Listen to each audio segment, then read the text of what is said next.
မင်္ဂလာပါ Reaction Knowledge for Myanmar Channel ကနေကြိုဆိုလိုက်ပါတယ် Top Gun ဇာတ်ကားတွေက Dark Star လေယာဉ်ကိုမှတ်မိကြအောင်ပါအတန်တဲ့စင်စမြန်နဲ့အဲ့ဒီလိုလေယာဉ်မျိုးတကယ်ရှိလားဒီနေ့မှာတော့အတန်တဲ့9ဆကြုံမြန်တဲ့ Hypersonic လေယာဉ်တွေကြောင့်ပြောပြသွားမှာပါ March 5လို့ခေါ်တဲ့ဒီအမြန်နှုန်းကတနအီမိုင်1000ရှိတာကျော်ကီလိုမီတာ6000တေတာကျော်ရှိပါတယ်ဒီလောက်မြန်တဲ့အခါလေထုကလေရင်ကိုမီးလောင်ကျွမ်းစေနိုင်တဲ့အပူချိန်မျိုးဖြစ်လာပါတယ်လေရင်ကိုတဲ့ပျော်ကျသွားနိုင်သလို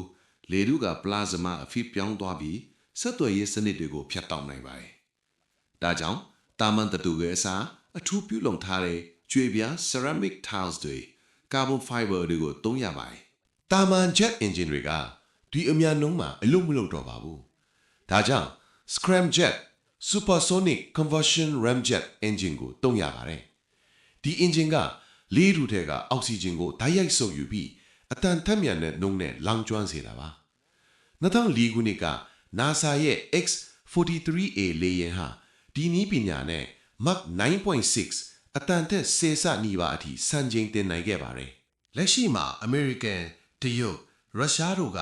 စစ်ရေးရအသာစီးရဟု hypersonic ဒုံးကြီးနဲ့လေယာဉ်တွေကိုအပြိုင်ဆိုင်တီထွင်နေကြပါတယ်တကယ်လို့အရပ်ပတ်ထုံး hypersonic ခရီးသည်တင်လေယာဉ်တွေပေါ်လာရင်တော့လန်ဒန်ကနေနယူးယောက်ကိုတနာရီလောက်နဲ့ရောက်နိုင်တော့မှာပါနီးပညာအခက်အခဲတွေအများကြီးရှိနေသေးပေမဲ့အနာဂတ်လေကြောင်းလောကကတော့စိတ်လှုပ်ရှားစရာပါမယ်ဘဟုတုတရစရာအကြောင်းအရာတွေစက်တင်ပေးတော့မှာမို့ subscribe လုပ်ထားဖို့မမေ့နဲ့နော်ကြည့်ရှုပေးတာကျေးဇူးတင်ပါတယ်